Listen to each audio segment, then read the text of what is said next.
First thing we want to look at, like say, is his posture. So if his back is like say roughly like say upright or at 90 degrees, we go with like kind of like pushing techniques. All right, so really simple. So if he has like a flat back or roughly at 90 degrees, we basically hip hoist. I'm going to frame on the far shoulder and I use my elbow basically to drive him onto his hand. So I can just continue to run Andrew over, then we go into guard. More than likely what's going to happen when I wrestle up and I push Andrew back, he's going to push forward, and then I just basically just pummel my hand from his left shoulder to his head, and I use this as a collar tie, and then I hip hoist and snap. So if we go one more time. So the first part of the drill is basically upright posture. We push and we just kind of run him over. All right. More than likely when you push someone down to their hand, we're going to look to push back. We basically pummel our hand to the head. We switch to a collar tie, front headlock, snap, and then we go behind. All right, so that's going to be our first warm-up drill. So 3, 2, 1.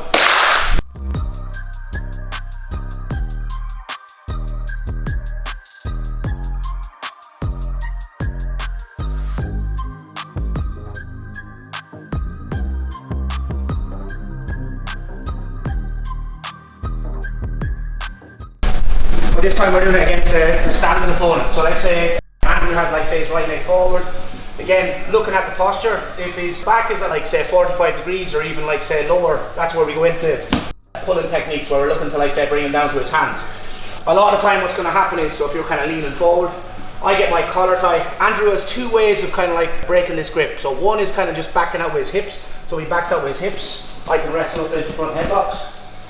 If Andrew chooses to pull his head out, so he pulls his head out, tries to rip his head out, so if you pull out, this is where we start to attack the legs. Alright, so that's the way he's gonna obviously using his hands and not to strip the grip, but he's either gonna back out with his hips or he's gonna lift up with his head.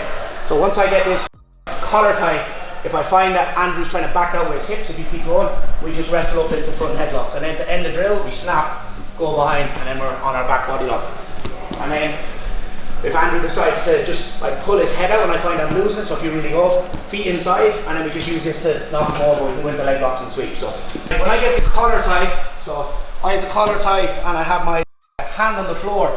If Andrew tries to back up, my left foot allows me to hip hoist and then wrestle up. And then my right hand, if I need it, when Andrew's trying to like say lift up with your head and then back out, I'm using my right hand to help me jump forward. Makes sense, so I'm kind of like jumping into it. So if I want to come up, it's mainly my left foot that allows me to hip hoist, win the front headlock. And then if I want to jump into the sweep, it's my right hand that allows me to take my hips up and jump forward. So if you go for it, here, makes sense?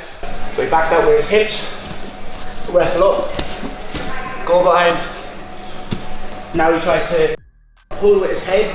When he pulls with his head and shoulders go over his hips, and it puts the weight on his heels, which allows me to go into different types of sweeps or just enter the leg. So if you try to pull, here, and we go into our leg locks or come up on top. So